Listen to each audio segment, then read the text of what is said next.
فلسطین کی آزادی کا مشن، یہودیوں کو قدم قدم پر دھول چٹانے والا، اکیلا ہی عالم کفر سے ٹکرانے کا حوصلہ رکھنے والا، پاک دھرتی کا ایک عظیم مجاہد، کفر پر لاوے کی طرح برسنے والے اس مجاہد کی طویل داستان سننے کے لیے چینل کو سبسکرائب کیجئے اور ویڈیو کو لائک کیجئے۔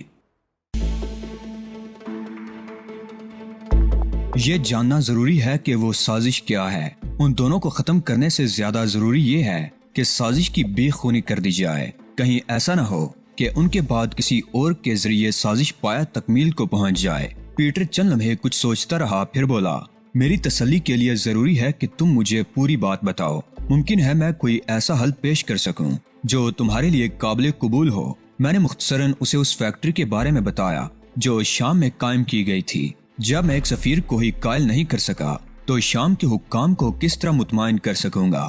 اسے سب کچھ بتانے کے بعد میں نے کہا، فوری طور پر تو میری سمجھ میں کچھ نہیں آ رہا، معاملہ خاصا الجھا ہوا ہے، لیکن تم نے یہ نہیں بتایا کہ تمہارے ذہن میں کیا ہے۔ تہذیب کو آزاد کرانے کے بعد مجھے یوں محسوس ہوتا ہے جیسے میرے ذہن سے کوئی بوجھ ہٹ گیا ہے۔ اب میں بے خوف ہو کر کام کر سکوں گا۔ سلویا نے مجھے اس قابل بنا دیا ہے کہ اب میں کوئی فیصلہ کن قدم اٹھا سکتا ہوں۔ البرٹ تو پہلے ہی ہماری قید میں تھا، اب ہاروت رابیل کا اہم ترین مہرہ ڈینیل بھی ہماری گرفت میں ہے۔ ہمیں یہ دیکھنا ہوگا کہ ہم اس سے کیا کام لے سکتے ہیں۔ اس پر تشدد کرو چیف، بڑ نے کہا، اس کی کھال ادھیڑ کر رکھ دو اور اس سے ساری معلومات حاصل کر لو۔ اول تو مجھے یہی یقین نہیں ہے کہ ہم اس کی زبان کھلوا سکیں گے۔ بالفرض اس نے ہمیں معلومات فراہم کر بھی دیں تو ہمارے پاس ان معلومات کی تصدیق کرنے کا کوئی ذریعہ نہیں ہوگا۔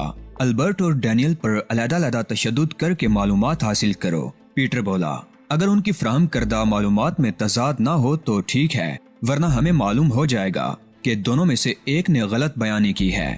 یہ طریقہ اس لیے کارگر نہیں ہو سکتا کہ البرٹ غیر اہم ہے اور اس کی معلومات نہ ہونے کے برابر ہیں، لہٰذا دونوں سے فراہم شدہ معلومات کا موازنہ کرنا ممکن نہیں ہوگا۔ یوں سکون سے بیٹھے رہنے سے بھی کچھ نہیں ہوگا۔ سلویا نے کہا، تم ڈینیل پر تشدد کر کے کچھ نہ کچھ تو معلوم کر ہی لوگے۔ آگے بڑھنے کے لیے کوئی راستہ تو ملے گا۔ مجھے یقین ہے کہ اس کی فراہم کردہ معلومات انتہائی گمراہ کن ہوں گی۔ شاید ہم اس کے بتائے ہوئے راستے پر چل کر منزل کا سراغ ہی کھو بیٹھیں۔ تب تو یہ مسئلہ لا یخل ہوا۔ پیٹر نے کاندھے اچکائے۔ آگے بڑھنے کی کوئی صورت ہی نہیں ہے۔ ایک صورت ہے، بڑ نے کہا، اگر کسی طرح ہاروت رابیل کو اغوا کر لیا جائے تو مجھے یقین ہے کہ وہ ہمارے تشدد کے سامنے زیادہ دیر نہیں ٹھہر سکے گا۔ تمہاری تجویز خاصی معقول ہے، میں نے تعریفی لہجے میں کہا، مگر اس میں یہ قباحت ہے کہ ہاروت رابیل کو اغوا کیا جانا ممکن نہیں ہے۔ تم ہر تجویز پر اعتراض کرتے چلے جا رہے ہو اور خود کوئی تجویز پیش کرنے سے گریز کر رہے ہو۔ پیٹر نے کسی قدر جنجلا کر کہا، میرا پروگرام یہ ہے کہ میں ڈینیل کا میک اپ کر کے ان لوگوں کے درمیان پہنچ جاؤں۔ میری بات سن کر تینوں حیران رہ گئے۔ بڑ کا منہ حیرت سے کھل گیا تھا۔ کیسی باتیں کر رہے ہو چیف؟ بڑ نے بمشکل کہا، کیا میں نے کوئی ناممکن قسم کی بات کہہ دی ہے؟ میں نے مسکرا کر اس سے پوچھا، اس میں خطرات ضرور ہیں مگر میرے خیال میں تم نے بہت اچھا فیصلہ کیا ہے۔ پیٹر بولا، جتنی مہارت سے تم میک اپ کرتے ہو اس کے پیش نظر مجھے یقین ہے کہ تمہیں کوئی نہیں پہچان سکے گا۔ خود کو داؤ پر لگا دینا کہاں کی دانش مندی ہے؟ بڑ نے کہا، صرف میک اپ کر لینے سے تو کچھ نہیں ہوتا، اور بھی بہت سی باتیں مد نظر رکھنا پڑتی ہیں۔ مسٹر بڑ ٹھیک کہہ رہے ہیں، سلویا اپنی مترنم آواز میں بولی۔ ڈینیل ہاروت رابیل کا بہت قریبی آدمی ہے، اس کا رول نبھانا آسان نہیں ہوگا۔ کوئی کام آسان نہیں ہوتا۔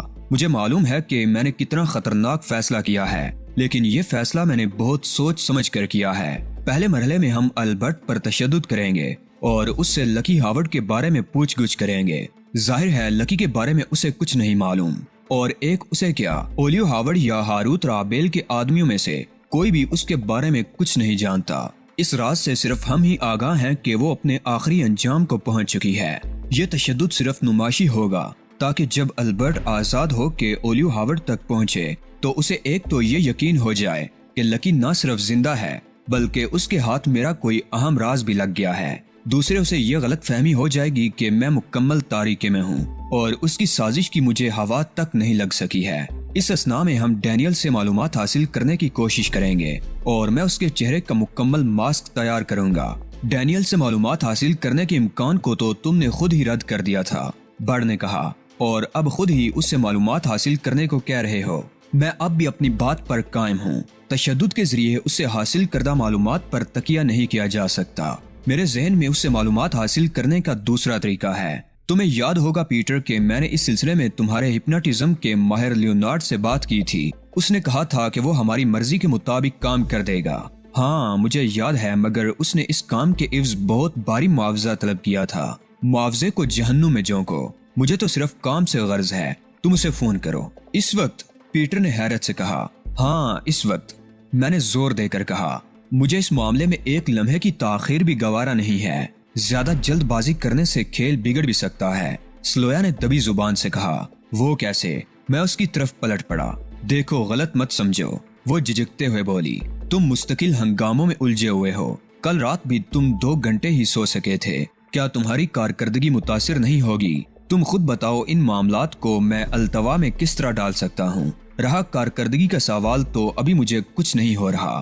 ذرا آئینہ دیکھو تو پتا چلے، چہرے پر وحشت برس رہی ہے اور آنکھیں سرخ ہو رہی ہیں۔ مجھے یقین تھا کہ وہ ٹھیک کہہ رہی ہے، اس لیے کہ مجھے خود اپنی آنکھوں میں جلن کا احساس ہو رہا تھا۔ میں ہلکی سی تھکن بھی محسوس کر رہا تھا، مگر فوری طور پر میں آرام کیے بغیر بھی مزید کئی گھنٹوں تک کام چلا سکتا تھا۔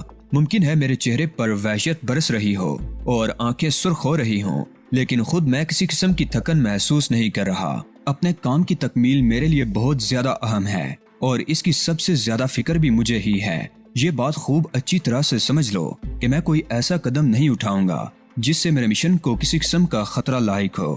میں نے تو محض تمہاری ہمدردی میں ایک بات کہی تھی، ورنہ مجھے کیا؟ سلویا نے کہا۔ اس کا موڈ خراب ہو گیا تھا۔ ارے تم تو ناراض ہو گئی، میں نے ہنس کر کہا۔ شاید میری باتوں کا تم نے غلط مطلب اخذ کیا ہے۔ مجھے تمہاری نیت پر شبہ نہیں ہے، ہو بھی نہیں سکتا۔ میری خاطر تو تم نے اپنی بساط سے بڑھ کر کام کیا ہے۔ یہ خیال اپنے دل سے نکال دو کہ میں تمہارے خلوص پر شبہ کر رہا ہوں۔ تمہاری بات کے جواب میں نے تمہیں ایک حقیقت سے آگاہ کیا ہے۔ میرے اور سلویا کے درمیان ہونے والی گفتگو سن کر پیٹر فون کی طرف بڑھ گیا۔ دوسری طرف سے کال ریسیو کرنے میں تاخیر ہوئی تھی، جس کا مطلب یہی تھا کہ لیونارڈ سو رہا تھا۔ کچھ دیر اس سے باتیں کرنے کے بعد پیٹر نے فون بند کر دیا اور میری طرف دیکھ کر بولا، وہ یہاں آنے کے لیے تیار ہے، میں اسے لانے کے لیے کار بھجوا رہا ہوں۔ میں نے مطمئن انداز میں سر ہلایا اور کمرہ نشست سے باہر جاتے ہوئے پیٹر سے کہا، اس وقت کافی کا 1 کپ مزہ دے جائے گا۔ صرف کافی یا کافی کے ساتھ کچھ اور بھی چلے گا؟ اس نے رک کر کہا۔ نہیں صرف کافی، میں نے جواب دیا۔ اور ہاں اگر ہو سکے تو البرٹ کو یہاں بلوا لو۔ اگر ہو سکے کا کیا مطلب ہے؟ پیٹر نے حیرت سے کہا۔ میں ابھی اسے بھجوائے دیتا ہوں۔ تم برڈ سے کیوں ناراض ہو چیف؟ پیٹر کے جاتے ہی برڈ نے شکایتی لہجے میں کہا۔ میں تم سے ناراض ہوں، میں نے متخیرانہ لہجے میں کہا۔ اس کا اندازہ بھلا تم نے کس طرح لگایا؟ میں دیکھ رہا ہوں کہ تم خود ہی سب کچھ کر رہے ہو اور برڈ کو کسی خدمت کا موقع نہیں دے رہے۔ اوہ، میں نے اطمینان کا سانس لیا۔ ایسی کوئی بات نہیں ہے برڈ، جو کام تمہارے کرنے کا ہوگا اس کے لیے میں تمہیں ضرور زحمت دوں گا۔ اور تم نے مس سلویا کو بھی ناراض کر دیا، تمہیں ان کی ناراضگی دور کرنا ہوگی چیف۔ معلوم نہیں کیوں میں انہیں اداس نہیں دیکھ سکتا۔ سلویا ہنس پڑی۔ آپ کی اطلاع کے لیے عرض ہے مسٹر برڈ کہ میں علی یار خان سے ہرگز ناراض نہیں ہوں، ہو بھی نہیں سکتی، اس لیے کہ میں ان کا بے حد احترام کرتی ہوں۔ برڈ کے چہرے پر مایوسی بکھر گئی۔ اس کے باوجود بھی میں آپ کو اداس نہیں دیکھ سکتا۔ اس کے اپنے لہجے میں اداسی تھی اور میں صاف محسوس کر رہا تھا کہ وہ مصنوعی تاثر ہے۔ میں اداس بھی نہیں ہوں۔ سلویا پھر ہنسی۔ آخر اداس ہونے کے لیے کوئی وجہ بھی ہو۔ برڈ نے ایک ٹھنڈی سانس لی اور مغموم لہجے میں بولا، اداس ہونے کے لیے کسی وجہ کی ضرورت نہیں ہوتی۔ میں خود اکثر بغیر کسی وجہ کے اداس ہو جاتا ہوں۔ غالباً آپ ہر لڑکی سے اس قسم کی گفتگو کرتے ہوں گے؟ سلویا نے دلچسپی لیتے ہوئے پوچھا۔ ہاں، برڈ نے کمال صاف گوئی کا مظاہرہ کیا، اور ہر لڑکی یہی سوال کرتی ہے۔ سلویا کو بڑے زور کی ہنسی آئی۔ آدمی بہرحال آپ دلچسپ ہیں، اس نے ہنسی ضبط کرتے ہوئے کہا۔ اس قدر دلچسپ کے موقع محل بھی نہیں دیکھتے اور بے تکی ہانکنے لگتے ہو۔ میں نے منہ بنا کر کہا، لڑکیوں میں برڈ کی مقبولیت دیکھ کر ہر شخص برڈ سے جلنے لگتا ہے۔ برڈ نے کہا، ان کی ایسی ہی باتوں کی بنا پر شروع میں نے ان کے بارے میں بہت خراب رائے قائم کر لی تھی، مگر اب مجھے اندازہ ہوا کہ یہ صرف باتیں ہی ہیں۔ سلویا نے کہا، مقصد صرف اتنا ہے کہ کوئی کام کی بات نہ ہو سکے ان سے تو بس زبان چلوا لو۔ میں نے کہا، برڈ کی اوقات یہی ہے، جس کے لیے جان ہتھیلی پر لیے پھرے وہی ایسی باتیں کرے۔ اگر تم کسی طرح اپنی زبان پر قابو پا سکو تو بلا شبہ تم بہت کارآمد آدمی ہو۔ بڈ کچھ کہنا ہی چاہ رہا تھا کہ کمرہ نشست میں البرٹ داخل ہوا۔ اس کے پیچھے ایک مسلح شخص بھی تھا جس نے اسے کور کر رکھا تھا۔ بیٹھو البرٹ، میں نے ایک کرسی کی طرف اشارہ کیا اور محافظ سے بولا تم باہر ہی ٹھہرو۔ محافظ کمرے سے باہر چلا گیا اور البرٹ ایک کرسی پر بیٹھ گیا۔ اس کے چہرے پر مردنی چھائی ہوئی تھی۔ میں نے تو سنا تھا کہ تم بڑے جیدار آدمی ہو، میں نے طنزیہ لہجے میں کہا۔ پھر تمہارے چہرے پر 12 کیوں بج رہے ہیں؟ البرٹ نے اپنے خشک ہونٹوں پر زبان پھیری۔ تم نے خواہ مخواہ مجھے قید کر رکھا ہے، وہ بھرائی ہوئی آواز میں بولا۔ تم مجھ سے کچھ معلوم نہیں کر سکو گے۔ میں دیکھنا چاہتا ہوں کہ تم کتنے سخت جان ہو، میں نے معنی خیز لہجے میں کہا۔ تم غلط سمجھ رہے ہو، وہ احتجاجی انداز میں بولا۔ جو بات تم مجھ سے معلوم کرنا چاہ رہے ہو وہ میرے علم میں ہے ہی نہیں، تو میں تمہیں کیا بتا سکتا ہوں؟ تمہارے علم میں نہیں ہے تو پھر کس کے علم میں ہے؟ میں نے خشک لہجے میں کہا۔ مجھے نہیں معلوم، یقین کرو میں نہیں جانتا، اس نے ہذیانی انداز میں کہا۔ اگر مجھے معلوم ہوتا تو ضرور بتا دیتا، اتنے سیدھے تو تم کہیں سے بھی نہیں دکھائی دیتے، میں نے مضحکانہ لہجے میں کہا اور دروازے کی طرف دیکھنے لگا۔ ایک ملازم ٹرالی دھکیلتا ہوا اندر لا رہا تھا۔ ٹرالی میں کافی پاٹ کے ساتھ 4 پیالیاں تھیں۔ ملازم کے عقب میں پیٹر بھی نمودار ہوا تھا۔ ایک پیالی اور لے آؤ، میں نے ملازم سے کہا اور وہ بہتر جناب کہہ کر واپس چلا گیا۔ البرٹ ندیدوں کی طرح کافی پاٹ کی طرف دیکھ رہا تھا۔ کافی بناؤ سلویا، میں نے کہا اور سلویا اٹھ کر پیالیوں میں کافی اونڈیلنے لگی۔ اس دوران ملازم 5واں کپ بھی لے آیا۔ سلویا نے سب سے پہلے کافی کا کپ میری طرف بڑھایا، مگر میں نے البرٹ کی طرف اشارہ کر کے کہا کافی کی سب سے زیادہ ضرورت تو البرٹ کو ہے۔ سلویا نے مجھے عجیب سی نظروں سے دیکھا مگر زبان سے کچھ کہے بغیر پہلے البرٹ کو کافی پیش کی۔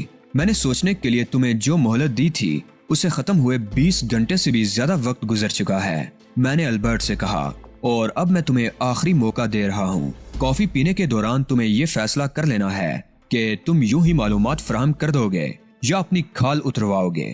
البرٹ نے کوئی جواب نہیں دیا۔ اس کی نظریں وال کلاک پر جمی ہوئی تھی جو صبح کے 4:30 بجے کا اعلان کر رہا تھا۔ میں بڑے غور سے اس کی تبدیل ہوتی ہوئی کیفیات دیکھ رہا تھا۔ اس نے اندازہ کر لیا تھا کہ خود کو کسی طرح بھی تشدد سے نہیں بچا سکے گا اور غالباً اس نے دل ہی دل میں کوئی حتمی قدم اٹھانے کا بھی فیصلہ کر لیا تھا۔ کافی پینے کے دوران میں نے پیٹر سے پوچھا، اگر میں کسی کو الٹا لٹکانا چاہوں تو کیا یہاں اس کا انتظام ہو سکے گا 5 منٹ کے اندر اندر؟ پیٹر نے خوش ہو کر جواب دیا۔ وہ سمجھ گیا تھا کہ اب البرٹ پر تشدد ہوگا اور چونکہ یہ اس کی دیرینہ خواہش تھی اس لیے وہ خوش ہو رہا تھا۔ تو تم فوراً انتظام کر لو، میرا خیال ہے اس کے بغیر کام نہیں چلے گا۔ کافی پی کر پیٹر اٹھ گیا۔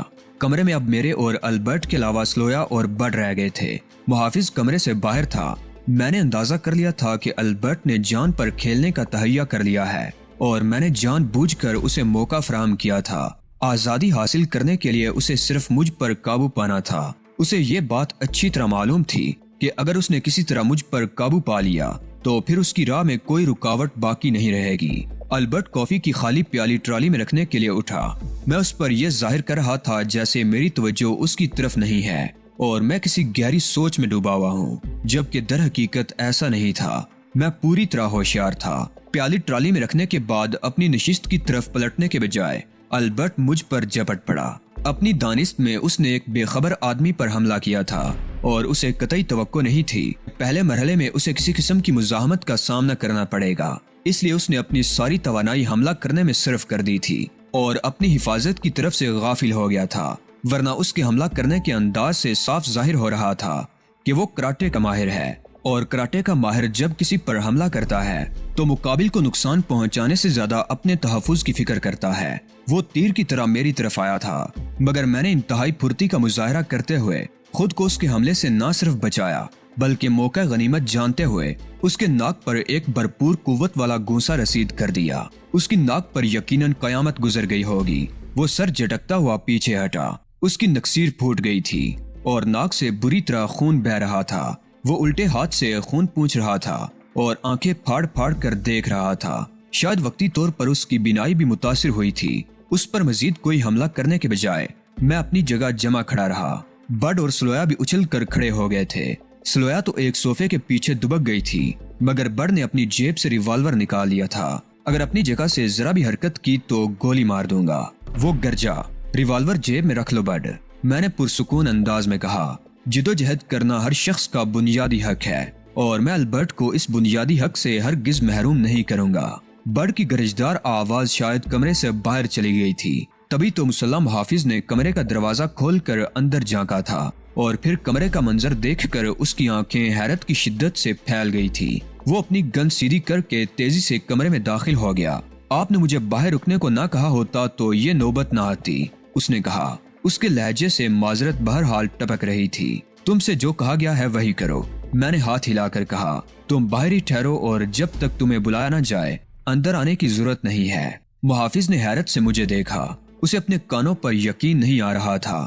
چند لمحے وہ حیرت سے گنگ مجھے دیکھتا رہا۔ شاید وہ فیصلہ نہیں کر پا رہا تھا کہ اسے کیا کرنا چاہیے۔ شاید وہ کچھ کہنا بھی چاہ رہا تھا، لیکن پھر اس نے کچھ کہنے سننے کا ارادہ ملتوی کر دیا اور بے پرواہی سے کندھے جھٹک کر باہر نکل گیا۔ انداز ایسا ہی تھا جیسے کہہ رہا ہو باڑ میں جاؤ، میرا کیا ہے، خود ہی بھگتو گے، میں تو بس حکم کا غلام ہوں۔ برڈ نے ریوالور جیب میں ڈال لیا تھا، لیکن ابھی تک وہ اپنی جگہ کھڑا ہوا تھا۔ البرٹ کی ناک سے بہتا ہوا خون اب لوتھڑوں کی صورت میں جمنا شروع ہو گیا تھا، تاہم اس نے خود پر کسی حد تک قابو پا لیا تھا۔ جو کچھ ہوا اس پر یقین کرنا اس کے لیے مشکل تھا۔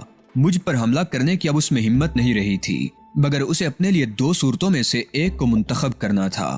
بغیر ہاتھ پیر ہلائے خود کو ہمارے رحم و کرم پر چھوڑ دے، یا پھر ڈوبتے کو تنکے کا سہارا کے مصداق ایک اور کوشش کر لے۔ آؤ البرٹ، میں نے اسے للکارا، اپنی حسرتیں پوری کر لو، میں تمہارے سامنے موجود ہوں۔ البرٹ نے اپنے دونوں ہاتھ سامنے کی جانب پھیلا لیے۔ اس کے چہرے پر اچانک ہی وحشت برسنے لگی تھی۔ شاید اس نے جدوجہد کا فیصلہ کیا تھا۔ اس کے چہرے کا تاثر تو یہی بتاتا تھا۔ اس نے مجھ پر دوسرا حملہ بڑی مہارت سے کیا اور اس کے بعد تابڑ توڑ حملے کیے چلا گیا۔